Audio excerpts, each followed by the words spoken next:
Hello everyone, welcome back to Bansal academy YouTube channel. आज का हमारा ये वीडियो है for your strategy coming CSIR UGC net exam दिसंबर 2024। राइट, जुलाई आ चुका है। ऑब्वियसली आपने पढ़ाई तो करनी शुरू करी दी होगी, ठीक है। तो पढ़ाई करने के साथ साथ आपको कुछ पॉइंट्स आज हमारी इस वीडियो में हम बता देना चाहते हैं जो आपको इस ड्यूरेशन में थोड़ा सा ध्यान में रखने हैं, जिससे आपके बहुत सारी जो मिस्टेक्स हैं वो आप अवॉइड कर सकते हैं, ठीक है। तो सबसे पहले तो आपके एग्जाम को प्रिपेयर करने के लिए आपके 4 स्टेप रहेंगे। 4 स्टेप कौन से? आपको नोट्स बनाने हैं, राइट, PYQ असाइनमेंट्स लगाने हैं, देन उसको रिवीजन करना है और एंड में आपको टेस्ट सीरीज लगानी है, राइट। एंड में आपको टेस्ट सीरीज लगानी है। ये वाला पार्ट जो है लास्ट के जो 3 स्टेप हैं ये पहले वाले पार्ट पे डिपेंड करते हैं, यानी कि आपने नोट्स कितने अच्छे से बनाए हैं, ठीक है। नोट्स कितने अच्छे से बनाने का मतलब क्या है कि आपका जो स्टडी मटेरियल है वो किस तरीके का है, ठीक है। स्टडी मटेरियल की क्वालिटी पे आपके आगे के जो स्टेप्स हैं वो डिपेंड करते हैं। देखिए, स्टडी मटेरियल की क्वालिटी के लिए जो है ऑब्वियसली मैं आपको बिल्कुल जो है कह लीजिए कि रेकमेंड करूँगी कि एक मेंटोर ज़रूर रखें। मेंटोर रखने का मतलब है आप कोई या ऑनलाइन या ऑफलाइन या हाइब्रिड मोड में जैसे भी आपको अफोर्ड करना है, मतलब अफोर्ड हो सकता है वैसे, टाइम के अकॉर्डिंग भी और इकोनॉमिकली भी जैसे आपको अफोर्ड हो सकता है वैसे एक कोचिंग ज़रूर से ज़रूर ज्वाइन करें, ठीक है। उससे आपके स्टडी मटेरियल का आपको जो है ठीक से सारा मटेरियल मिलता रहेगा, साथ के साथ तैयार होता रहेगा, राइट, ठीक है। अगर बाय चांस मान लीजिए आप अफोर्ड नहीं कर सकते, वैसे तो देखिए अभी जो है बाहर तैयारी करवाने के लिए बहुत ही अच्छे जो है आपको ऑप्शंस हैं आपके पास। आप किसी को भी अपने अफोर्डेबल प्राइस में अफोर्ड कर सकते हैं, बहुत ही अच्छे सही मतलब अफोर्डेबल प्राइस में बहुत सारे कोचिंग जो है आपको ऑनलाइन मिल जाती हैं। लेकिन इफ़ इन केस आप नहीं कर सकते हैं तब भी ज़रूर से ज़रूर अपने किसी ऐसे दोस्त के साथ जुड़ जाइए जिसने कोचिंग को ज्वाइन किया हुआ है, चाहे ऑनलाइन चाहे ऑफलाइन, और उसके नोट्स को जो है वो आप लगातार उसके नोट्स के जो है वो कांटेक्ट में रहिए और नोट्स बनाइए वहाँ से, ठीक है। और उसके अकॉर्डिंग पढ़िए। खुद से आप पढ़ने जाएंगे आपके 6 मंथ्स वेस्ट भी हो सकते हैं, क्योंकि आपको नहीं पता कि आपके नोट्स किस लेवल के होने चाहिए for this kind of exam, okay. Now जैसे ही आप स्टडी मटेरियल जो है बना लेते हैं, उसके बाद आपको जाना है PYQ असाइनमेंट्स पे, ठीक है। PYQ मतलब प्रीवियस ईयर क्वेश्चंस और असाइनमेंट्स। देखिए, जैसे ही आप स्टडी मटेरियल तैयार करते हैं, PYQ असाइनमेंट्स की तरफ जाते हैं, वैसे तो आपको तभी पता चल जाएगा कि आपके स्टडी मटेरियल की क्या क्वालिटी है, राइट। अगर आपसे क्वेश्चन सॉल्व हो रहे होंगे पिछले बार असाइनमेंट मतलब प्रीवियस ईयर क्वेश्चन और असाइनमेंट, तो ऑब्वियसली आपके स्टडी मटेरियल की जो क्वालिटी है वो काफ़ी अच्छी है, राइट। और अगर आपको ये पता चल गया तो उसके बाद अगले स्टेप पे चलिए। जो आपका अगला स्टेप क्या है? अगला स्टेप है आपका रिवीजन। रिवीजन देखिए, जितना इम्पोर्टेंट ये स्टेप है इसकी क्वालिटी होना है, उतना ही इम्पोर्टेंट ये वाला स्टेप है, उतना इनफैक्ट उससे ज़्यादा। मान लीजिए अगर आपने बहुत अच्छे सुंदर हाई क्वालिटी के नोट्स बना लिए लेकिन आपने रिवीजन ही नहीं किया, पेपर में जाके आपको कुछ याद नहीं आने वाला है, एकदम ब्लैंक बैठ जाने वाला है। यानी कि रिवीजन जो है वो is the key to the score, ठीक है। This is the key to the confidence कि आप एग्जाम आप क्रैक कर सकते हो, and this is the key towards your score. यहीं से आपका स्कोर बनने वाला है, ठीक है। एंड का पार्ट है आपका टेस्ट सीरीज का। ऑब्वियसली जब आप एकदम पूरा स्टडी मटेरियल भी ले लिया, रिवीजन भी कर ली, अच्छी खासी रिवीजन कर ली, उसके बाद ऑब्वियसली आपको टेस्ट सीरीज में बैठना ही चाहिए। क्यों? क्योंकि टेस्ट सीरीज से आपको जो है क्वेश्चंस को अप्रोच करने का जो है एक मेथड आएगा और आपके अंदर एग्ज़ाम को लेके डर भी बाहर निकलेगा कि हाँ ठीक है, नहीं मैंने इतने सारे टेस्ट सीरीज लगाए हैं, तो आप एग्ज़ाम में जाके बिल्कुल भी पैनिक नहीं होगे। पैनिक नहीं होगे तो कॉन्फिडेंस के साथ एग्ज़ाम देंगे, ठीक है, और कूल माइंड के साथ देंगे तो ऑब्वियसली एग्ज़ाम जो है वो अच्छा जाएगा, राइट। पैनिक हो जाएंगे तो ऑब्वियसली जो क्वेश्चन आते होंगे वो भी आप अटेम्प्ट नहीं कर पाएंगे, है ना। तो इसलिए टेस्ट सीरीज लगाना बहुत इंपॉर्टेंट है, ठीक है। चलिए, इसके बाद हम आते हैं आपके टाइम के ऊपर। टाइम तो तीन चीज़ें हम लोग मेनली डिस्कस करने वाले हैं। एक ही हमने आपको जो है शुरुआत कैसे आपकी होनी चाहिए वो आपको बता दिया। इसके बाद आपको जो है वो टाइम से रिलेटेड बातें थोड़ी डिस्कस कर लेते हैं कि क्या क्या स्टेप्स हैं, क्या क्या चीज़ें हैं जिनसे आप अपना टाइम सेव कर सकते हैं, क्योंकि आपके पास सिर्फ 6 मंथ्स ही हैं। 6 मंथ्स में से देखिए 6 मंथ्स में से बच्चों 5 मंथ्स तो आप कम से कम जो ये पहले 3 स्टेप है इनको देंगे, ठीक है। 5 मंथ्स तो आप पहले 3 स्टेप्स को देंगे। बाकी का जो 6th मंथ होगा, 6th मंथ यानी कि वो पूरा भी नहीं मिलेगा आपको। दिसंबर में एग्जाम होगा, आपको ये नवंबर तक पूरा कर देना है पहले 3 स्टेप, ठीक है। फिर दिसंबर में जाके आप लास्ट वाले पार्ट के लिए एकदम खुला टाइम छोड़ देना, ताकि आपको जितना पैनिक होना है आप टेस्ट सीरीज में पैनिक हो जाएं, जितना आपको मिस्टेक्स करनी है टेस्ट सीरीज में कर लें। बहुत बार तो बच्चों ऐसा होता है कि हमें लग रहा होता है कि हाँ ये वाला जो टॉपिक है एकदम मेरा क्लियर है, मुझे याद भी है। जब आप टेस्ट सीरीज में बैठते हो तब आपको पता चलता है कि ओ माय गॉड, इस पॉइंट ऑफ व्यू से तो मैंने इस क्वेश्चन को देखा, इस टॉपिक को देखा ही नहीं। और फिर आप उस क्वेश्चन को वहाँ टेस्ट सीरीज में देखने के बाद उसका आंसर देखते हैं, फिर आप जाकर उस टॉपिक को फिर से रिपीट करते हो और आप देखते हैं कि हाँ अच्छा इस क्वेश्चन टॉपिक को एग्जामिनर इस तरीके से भी अप्रोच कर सकता है, ठीक है।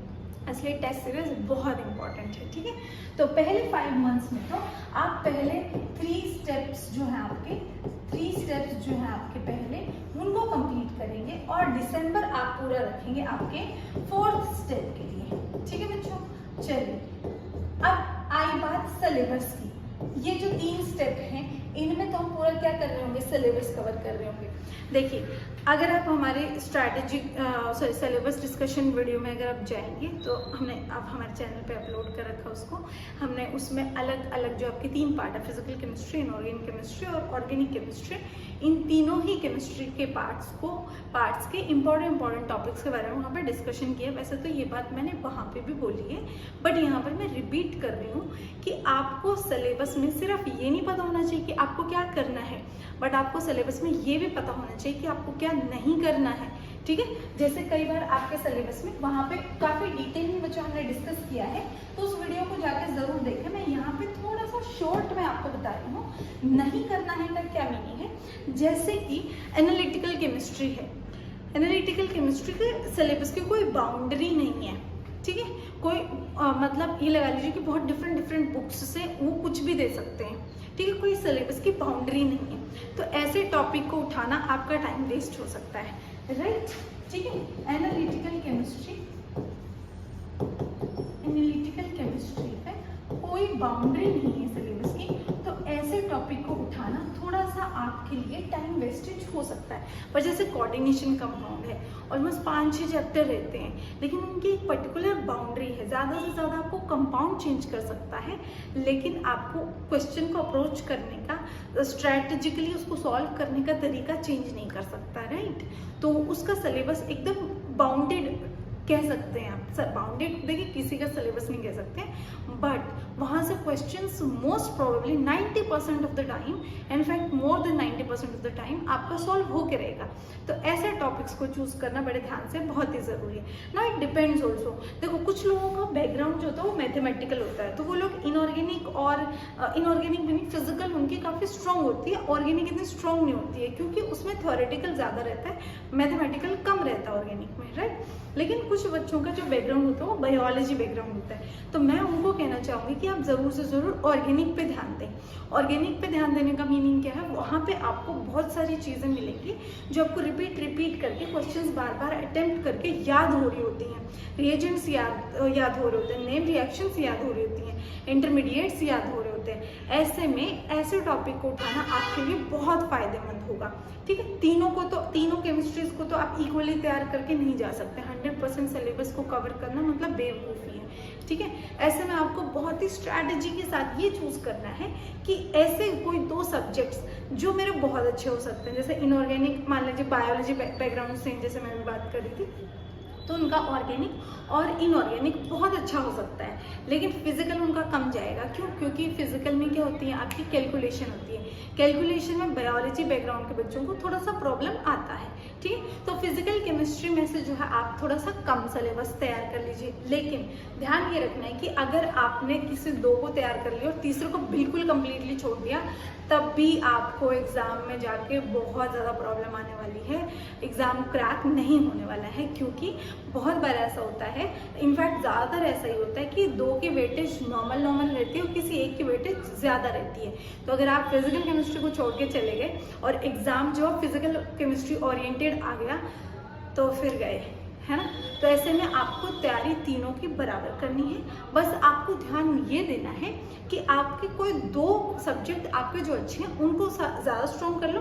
तीसरे के अगर मान लीजिए हमने जैसे वीडियो के अंदर मान लीजिए ऑर्गेनिक केमिस्ट्री के जो है आपको बताए हैं, मान लीजिए 10 चैप्टर्स बताए हैं, ठीक है, डिफरेंट 10 चैप्टर्स बताए हैं।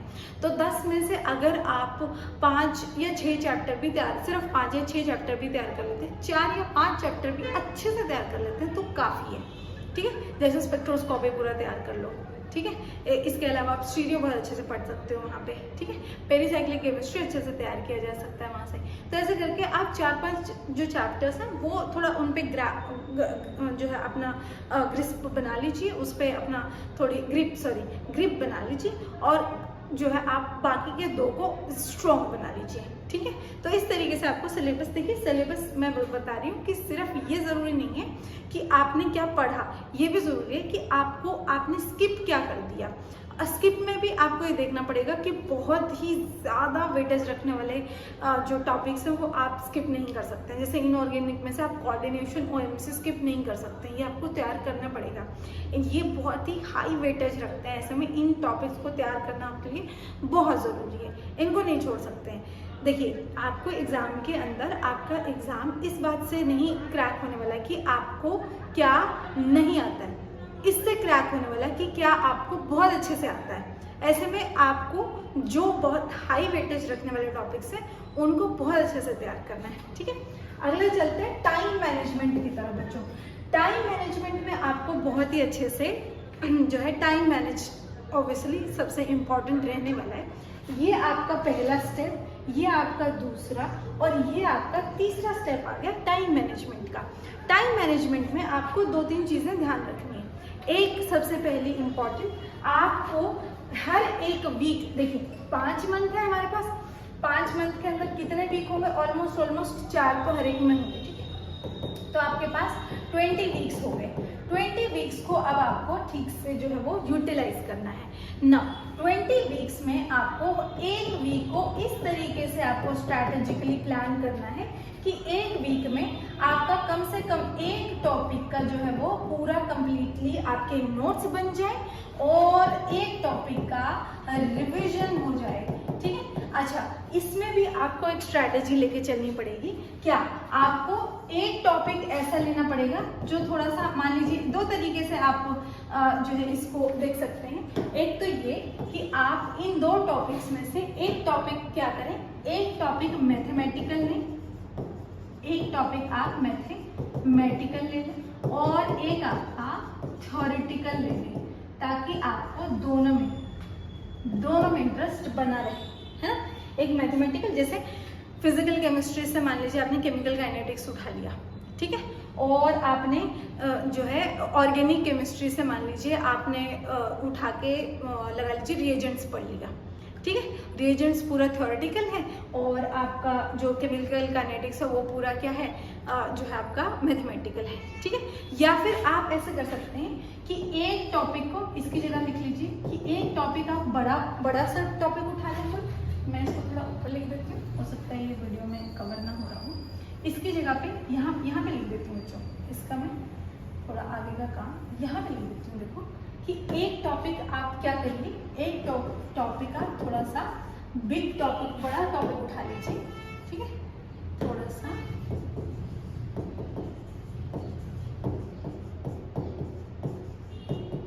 बिगर टॉपिक उठा लीजिए और एक आप उठा लीजिए बच्चों स्मॉल टॉपिक,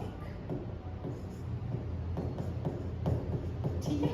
एक आप उठा लीजिए स्मॉल टॉपिक, जैसे कि एक आपने थर्मोडायनेमिक्स उठा लिया और वहाँ इनऑर्गेनिक केमिस्ट्री से आपने एसिड बेस केमिस्ट्री उठा लिया, ठीक है। या आपने एक के नोट्स बना रहे हैं, मान लीजिए नोट्स बना रहे हैं आप ओएमसी के ऑर्गेनोमेटेलिक केमिस्ट्री के, और आप रिवीजन पे लगा दो साथ के साथ सॉलिड केमिस्ट्री को, ठीक है। साथ के साथ सॉलिड केमिस्ट्री को आप जो है वो रिपीट पे लगा दीजिए। या ओएमसी के साथ वैसे मैं आपको जो है वो सजेस्ट करूँगी कि ऑर्गेनिक का टॉपिक उठाएं, थोड़ा ऐसे रखें, एक टॉपिक जो है वो इनऑर्गेनिक या फिजिकल केमिस्ट्री का और दूसरा टॉपिक आपके ऑर्गेनिक का, ताकि आपके ऑर्गेनिक भी लेग बिहाइंड फील ना करें, है ना। ओके ठीक है, चलिए इस तरीके से आप अपने वीक को प्लान कर सकते हैं।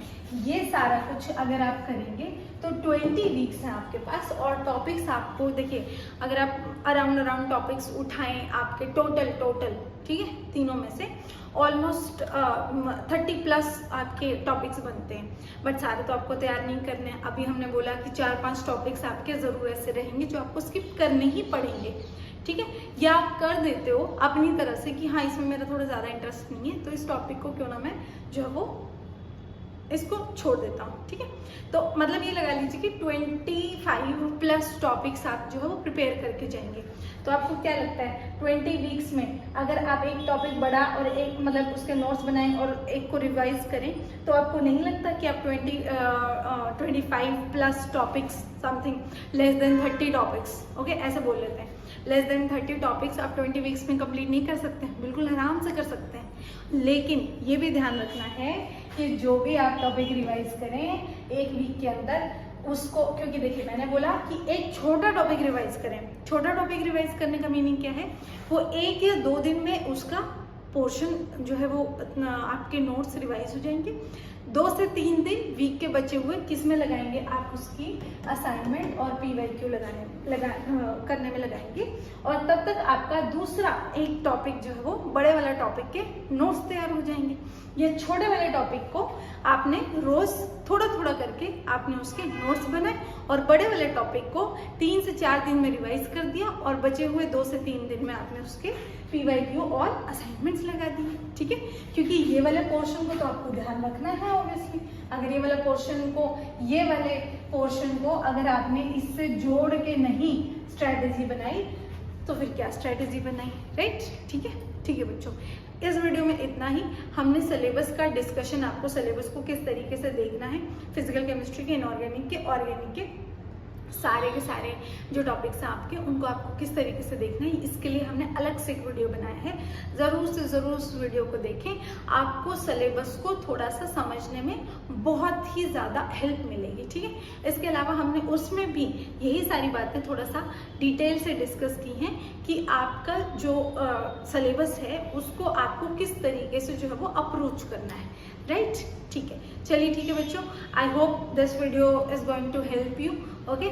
चलिए ठीक है, इसी के साथ हम नेक्स्ट वीडियो में मिलेंगे। नेक्स्ट वीडियो में जो है आपका डिफरेंट तरीके की कोई स्ट्रैटेजी आपके साथ शेयर करेंगे। I hope will be helpful to you, and yes, thank you so much for your attention, and see you in the next video.